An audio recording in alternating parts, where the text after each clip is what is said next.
नमस्कार, आप देख रहे हैं मनी 9 और मैं हूं आपके साथ विशाल शर्मा। देखिए, एथर एनर्जी के आईपीओ को लेकर शेयर बाजार में बहुत जो है चर्चाओं का जो बाजार है बहुत गर्म है। इसी मुद्दे को आज आसान भाषा में डिस्कस करने के लिए हमारे साथ मौजूद हैं हमारे सहयोगी और मार्केट को जबरदस्त कवर करने वाले संदीप ग्रोवर साहब। सर, कल से हम लोग इस खबर पर बने हुए हैं, क्या है इसका ओपनिंग डेट, क्या प्राइस बैंड होगा, ग्रे मार्केट में इसकी क्या हलचल देखने को मिल रही है।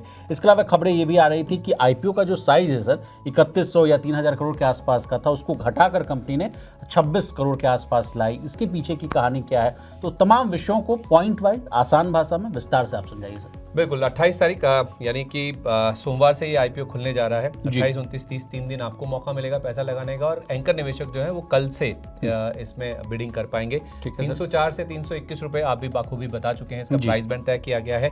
और 2981 करोड़ रुपए का ये इशू है, जिसमें से 2626 करोड़, जैसे आप कह भी रहे थे, ये फ्रेश इशू है जो कि नए शेयर जारी किए जाएंगे। और ओएफएस का पार्ट है 1.11 करोड़ का, तो कुछ 350 करोड़ रुपए के आसपास की रकम ओएफएस में बेची जा रही है। कई सारे निवेशक हैं जो कि उसमें फाउंडर्स भी शामिल है जो कि अपना स्टेक बेच रहे हैं, लेकिन एक लॉट में 46 शेयर हैं। और न्यूनतम निवेश जो होगा 14,766 शेयरों का होगा, जो कि आपको करना होगा अगर आप कर्मचारी कोटे में एप्लीकेबल हैं, अप्लाई करते हैं, तो वहाँ पे के मालिक मतलब इथर कंपनी में काम करते हैं तो आपको 30 रुपए पर शेयर का डिस्काउंट भी मिलेगा। तो मंगलवार 6 मई को बीएसई एनएसई दोनों एक्सचेंजेस पर लिस्टिंग हो सकती है, और जैसे मैंने कहा शुक्रवार को कल ही आप चाहें तो एंकर निवेशक भी इसमें बिडिंग कर सकते हैं। अब रही बात कि इसका साइज क्यों कम किया गया। जी सर, ये कहानी पहले समझाइए। तो मार्केट में जिस तरह से वॉलिटिलिटी है, मार्केट जिस तरह से करेक्ट हुआ है, उस चीज को ध्यान में रखते हुए इन्होंने अपना जो वैल्यूएशन है और जो आईपीओ का साइज है उसको नीचे की ओर ट्रिम डाउन किया। 3100 करोड़ जैसे आपने मेंशन किया, पहले ये साइज था, अब इसे घटाकर फ्रेश इशू का जो साइज है उसे 2626 करोड़ रुपए कर दिया गया है। तो मार्केट की वॉलिटिलिटी, उतार चढ़ाव और मार्केट की जो सेंटीमेंट है और जिस तरह से मार्केट के वैल्यूएशन करेक्ट हुए हैं, उस चीज को ध्यान में रखते हुए इन्होंने एक अपने आप से एक्टिवली एक कदम लिया है, ये कि बाजार के हिसाब से अपने आप को इन्होंने टोन डाउन किया। सर, इससे मैं समझना चाहूँगा कि रिटेल निवेशकों को इससे क्या फायदा होगा या नुकसान होगा, ये एंगल भी आप समझा दीजिए। फायदा इस तरह से होगा कि आपको कम पैसा देना पड़ेगा, कम वैल्यूएशन देना पड़ेगा जितना आप आईपीओ में अगर अप्लाई करते हैं। देखिए, आईपीओ जब आएगा तो पैसा इनको जो रेज करना है, किस वैल्यूएशन पे रेज करते हैं, वही एक पॉइंट ऑफ कंटेंशन होता है कि क्या ये टेबल पे कुछ छोड़ रहे हैं निवेशकों के लिए या नहीं छोड़ रहे हैं। खैर, वो तो ब्रोकर्स की रिपोर्ट में आपको पता चल जाएगा, लेकिन द थिंग इज कि जितना नीचे में मिले उतना अच्छा है, क्योंकि अगर आपको कंपनी पसंद है, से फॉर एग्जाम्पल हम कोई टाटा मोटर्स 100 रुपए पे खरीदे, से फॉर एग्जाम्पल, तो 100 रुपए पे अगर आप इस सोच के साथ पैसा लगाते हैं टाटा मोटर्स में कि टाटा मोटर्स बंद नहीं होनी है, तो क्या 70 रुपए पे बंद हो जाएगी? नहीं होगी। तो आपके लिए तो और अच्छा है कि मुझे एक अच्छी कंपनी एक बेटर वैल्यूएशन पे मिल रही है, तो और भी अच्छी बात है। जब आपको इतना माइंड में क्लियर है कि कंपनी अच्छी है, फंडामेंटल्स अच्छे हैं, मुझे पैसा लगाना ही है, तो 100 वाला 70 में मिलेगा तो और अच्छी बात है। जी जी जी जी। चलिए सर, अब ओएफएस में कौन कूट रहा है मुनाफा, इस वाले बात को भी आप समझा दीजिए। देखिए, जैसे मैंने कहा, ओएफएस में फाउंडर्स और कुछ अर्ली इन्वेस्टर्स हैं जिन्होंने पैसा लगाया था, और ये जो दाम पे आईपीओ आ रहा है 321 रुपए का जो दाम तय किया गया है, इसमें चाहे फाउंडर्स की बात करें, चाहे आप जो अर्ली इन्वेस्टर्स हैं जो कि पहले से कंपनी के साथ निवेशित हैं, बड़ी मात्रा में उनको मुनाफा हो रहा है, कई गुना। कैसे सर? देखिए, पहले आप फाउंडर्स की बात कीजिए। दो फाउंडर्स हैं इनके, तरुण मेहता और स्वप्निल जैन जी, और ये अगर आप देखेंगे तो 19.6 लाख शेयर बेच रहे हैं इस ओएफएस के जरिए। 9.8 लाख शेयर हर दोनों इन्वेस्टर जो है, दोनों फाउंडर्स हैं, वो 9.8 और 9.8 लाख शेयर बेच रहे हैं। ठीक है। हैरानी की बात यह है कि 321 रुपए पे price band, higher price band है जो कि तय किया गया है। इनका जो वेटेड एवरेज प्राइस है जिसपे इनके पास शेयर मौजूद है, कुछ गेस करना चाहेंगे? 21 रुपए के आसपास। आपने देख लिया है। जी जी जी जी जी। तो 21 वाला शेयर आप 321 रुपए में बेच रहे हैं हायर प्राइस बैंड पे। अगर इनका इशू प्राइस सेट हो जाता है जाके, तो 21 वाला शेयर 321 पे बेच रहे हैं। 15 गुना का रिटर्न इनके फाउंडर्स को मिल जाएगा। और दोनों फाउंडर्स इसके को पीछे कुछ झोल भी है क्या, आप समझना चाहेंगे? या सब कोई लेजिटिमाइज वेज में चल रहा है? ये इक्विटी का जादू है, जो कि हर निवेशक को समझना चाहिए। आपको प्राइस टू अर्निंग पता है? नहीं सर, और बेहतर रूप से आप समझा दीजिए।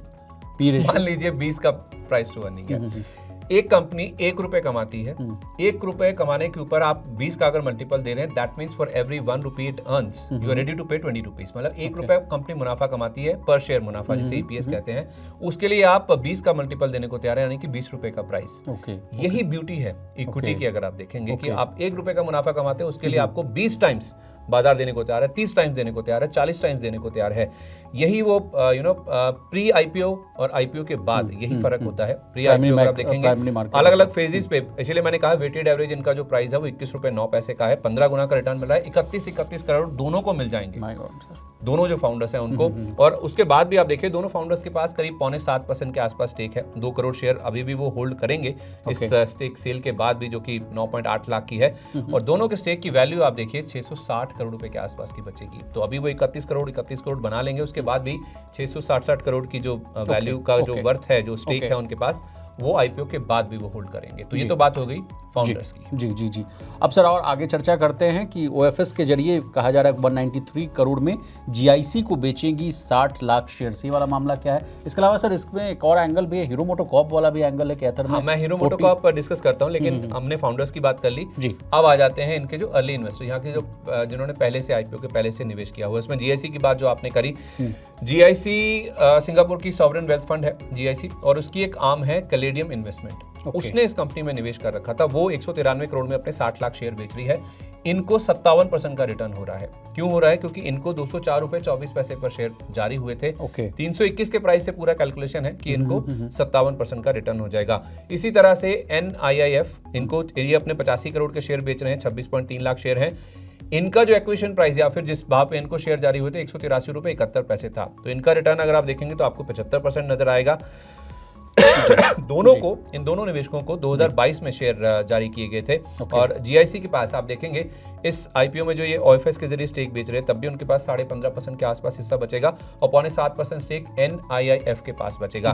तो जीआईसी के हिस्से की वैल्यू ऑलमोस्ट 1500 करोड़ है और NIIF के पास भी करीब आप देखेंगे तो 650 करोड़ रुपए के आसपास की जो होल्डिंग है अभी भी बचती हुई नजर आएगी। चलिए संदीप सर, इस पिक्चर में टाइगर ग्लोबल भी आएगा क्या? बिल्कुल आएगा, वो भी अपने 12.8 करोड़ के शेयर बेच रहे हैं। इनकी कॉस्ट आप देखेंगे 38 रुपए 58 पैसे की थी। My God. इनका रिटर्न प्रमोटर के 31 रुपए, इनका 38 रुपए, और उनका जो इसके पहले हम लोग चर्चा कर रहे थे NIIF का, वो 113। तो इनके पास 38 रुपए 58 पैसे पे शेयर है। ये अर्ली एंट्रेंट्स होते हैं, बहुत पहले से निवेशित करते होते हैं, ये मेजॉरिटी ऑफ द रिस्क भी बेयर करते हैं। अर्ली स्टेजेस पे अगर आप पैसा लगाते हैं और पेशेंस भी रखते हैं कई सालों का, ये भी दोनों चीजें आपको ध्यान में रखनी। कंपनी को स्थापित करने से लेके कंपनी को प्राइमरी मार्केट में लाते तक, कंपनी से ज्यादा आइडिया में पैसा लगाया।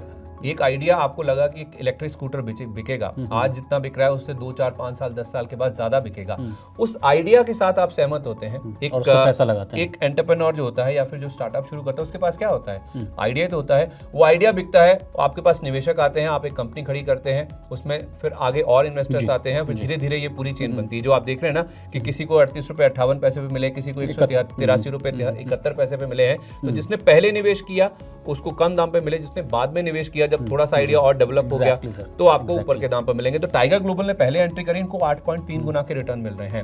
और 8 रुपए 31 पैसे वाले शेयरों को अगर आप देखेंगे तो IITMS ये भी 38.6 गुना के रिटर्न पर अपना जो स्टेक है वो बेच रहे हैं। ये IITM rural technology and business incubator है।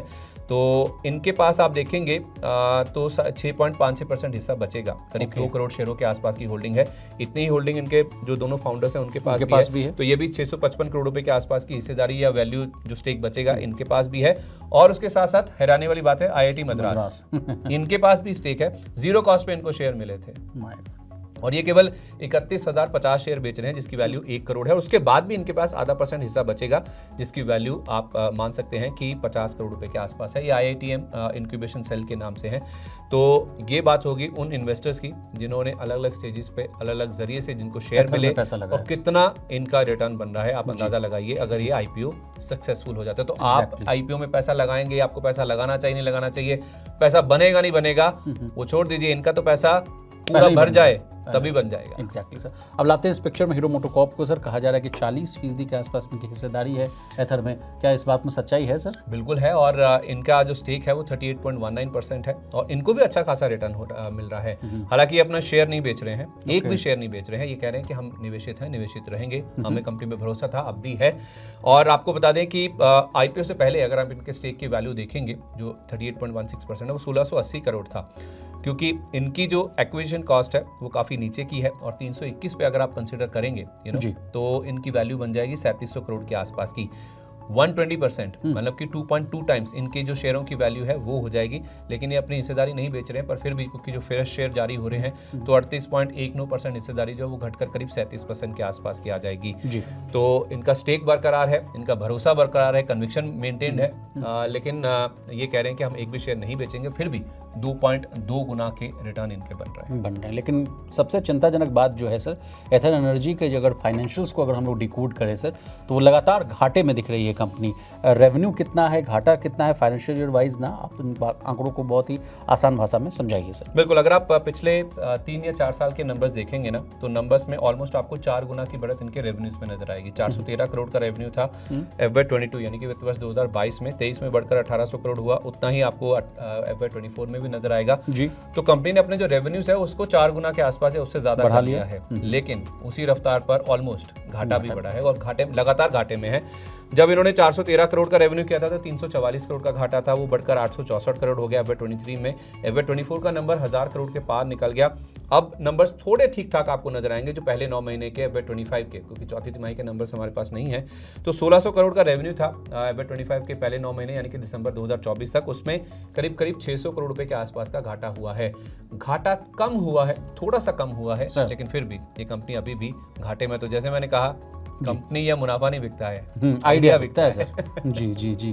अब सर इसके कुछ और एडिशनल जानकारी भी हम आपसे लेना चाहेंगे। जैसे बुक रनिंग जो मैनेजर्स होते हैं, बुक रनिंग लीड मैनेजर्स, उसमें सर नाम आ रहा है एक्सिस कैपिटल का, HSBC का, GM फाइनेंशियल का, नोमुरा का नाम आ रहा है सर। ये हैं जो बुक रनिंग लीड मैनेजर्स हैं। अब सर आपसे समझना चाहेंगे कि जो पैसा ये रेज करेंगे सर, उस पैसे को कहाँ ये खर्च करेंगे? ये लगातार IPO वाली जो खबर हम लोग करते रहते हैं, तो जनता ये भी जानना चाहती है कि भाई आप पैसा रेज तो कर रहे हो, उस पैसे का इस्तेमाल तुम कहाँ करोगे? तो कुछ अगर जानकारी हो सर तो प्लीज़ आप वो भी बता दें। देखिए, एक तो ये महाराष्ट्र में एक नई फैक्ट्री लगा रहे हैं, E2W फैक्ट्री, यानी कि E2 व्हीलर फैक्ट्री लग रही है ये। तो कैपिटल एक्सपेंडिचर पे यहाँ पे कामकाज होता हुआ दिखेगा। कुछ ये अपने कर्ज का भुगतान भी कर रहे हैं, रीपेमेंट या फिर प्री पेमेंट जो इनकी बोरिंग्स है उसकी। एक ये R&D में भी पैसा लगा रहे हैं, यानी कि रिसर्च एंड डेवलपमेंट में भी पैसा लगता हुआ दिखेगा। और कुछ मार्केटिंग इनिशिएटिव्स भी हैं, उसके ऊपर भी ये कुछ खर्च करते हुए नजर आएंगे। तो अच्छी बात ये है कि जो पैसा इनके पास आएगा ये और एक्सपेंड करेंगे, अपनी कैपेसिटी को आगे बढ़ाएंगे और कुछ डेट को भी पे ऑफ करेंगे। तो उससे इनके जो इंटरेस्ट कॉस्ट है उसमें सेविंग होगी। तो शायद आप उम्मीद करें कि वो भी इनके P&L में, प्रॉफिट में रिफ्लेक्ट करता हुआ नजर आएगा। अब संदीप सर, IPO की बात हो रही तो ग्रे मार्केट वाला जो मामला है ये बड़ा आजकल सुर्खियों में रहता है कि किसी भी IPO के आने से पहले पता करता है इन्वेस्टर्स, जो रिटेल निवेशक है, कि भाई कहाँ है। तो सर 22 और 23 तारीख का आंकड़ा मेरे पास है, इन्वेस्टर गेन का आंकड़ा है सर। तो उस आंकड़े को ही देखकर आप बता दीजिए कि क्या मतलब चल रहा है भाव। तो 22 तारीख का, 22 अप्रैल का अगर मैं आपको बताऊं तो आंकड़ा था 17 रुपये के आसपास GMP था, और 23 तारीख को 12 बजे तक के आसपास का इन्वेस्टर गेन के हवाले से हम बता रहे हैं वो 14 रुपये हो गया। तो यानी ये घट रहा है सर या बढ़ रहा है, हम आपसे समझना चाहेंगे। 17 वाला 14 हो गया जी। तो ऑब्वियसली कम हो रहा है। और उस तरह से आप देखिए सेंटीमेंट बहुत इंपॉर्टेंट कोई चीज़ होती है, और उसके साथ साथ कंपनी घाटे में है या नहीं। और तीसरी चीज ये कि इससे पहले कोई कंपनी लिस्टेड है क्या जी। तो ओला इलेक्ट्रिक का एग्जांपल आपके सामने है, इसके कंपटीटर्स और पीयर्स को भी बात कर लेते हैं। तो ओला इलेक्ट्रिक की जहाँ तक बात है, देखिए उसने निवेशकों को पैसा नहीं बना के दिया। पैसा जब मैं कह रहा हूँ कि शेयर वाइज नहीं कह रहा हूँ, कंपनी वाइज में कह रहा हूँ। तो वो कंपनी लॉसेस में है, ठीक है। अब उनका मार्केट शेयर भी लूज हो रहा है। जो बजाज है, उसके साथ साथ TVS है जो अपने इलेक्ट्रिक 2 व्हीलर्स बनाते हैं, iQube आई थिंक TVS का आता है, उनका चेतक है बजाज का, वो इनके लिए बहुत बड़ा कंपटीशन है। तो ओला इलेक्ट्रिक के मार्केट शेयर में हमने देखा है किस तरह से ड्रॉप आता हुआ देखा। तो एक तो ये जो इंडस्ट्री है वो बहुत कंपेटिटिव है। तो जो दूसरे प्लेयर्स हैं जो कि पहले से पेट्रोल वाले इंजन्स वाले 2 व्हीलर्स बनाते हैं, वो इलेक्ट्रिक में भी मौजूद है, वहाँ पे उनका प्रेजेंस है, वो कंपटीशन लगातार बढ़ रहा है। दूसरी बात, ये कंपनियां पैसा जला रही हैं, इनको घाटा हो रहा है। और तीसरी बात, बाजार का सेंटीमेंट, यानी कि शेयर बाजार में किस तरह का सेंटीमेंट रन कर रहा है। एक बात तो ये है कि बहुत लंबा टाइम हो गया, बाजार में कोई IPO आया नहीं, तो IPO मार्केट का जो सेंटीमेंट वो ठीक नहीं है। मेन बोर्ड IPO सर बहुत हो सकता है ये IPO आने के बाद मार्केट में जो सेंटीमेंट है वो रिवाइव हो जाए। नहीं, आ भी रहा है सर। आप लगातार आपके जो मॉर्निंग वाला शो है उसमें हम लोग देखते आ रहे हैं 17-18 हज़ार करोड़ के आसपास की FIIs की बाइंग हो रही है। ग्लोबल ब्रोकरेज हाउस की रिपोर्ट्स बहुत पॉजिटिव आ रही है। जैसे आज जेफरीज के क्रिस वुड साहब भी कहते हुए दिख रहे हैं कि अमेरिका के बाजार जो है अपने पीक से वहाँ गिरावट की संभावनाएं ज़्यादा हैं, और भारत और चीन जैसे बाजारों पर जो इमर्जिंग मार्केट्स हैं वहाँ पैसे आपको लगाने चाहिए। FIIs की बाइंग आ रही है सर। निफ्टी और का हम लोग कंपेरिजन अगर करें डाउ से, नैस्डैक से, तो देखिए वहाँ के बाजार अगर एक महीने में 8 से 10% गिरे हैं, तो हमारा निफ्टी मात्र 2% की तेजी के साथ दिखा रहा है। बैंक निफ्टी में 7-8% की तेजी है। तो इन सारे सेंटिमेंट्स को आप कैसे देख रहे हैं सर? जब सेकेंडरी मार्केट में पैसा बनेगा तो फिर आईपीओ मार्केट में कम रुझान होगा। ओके।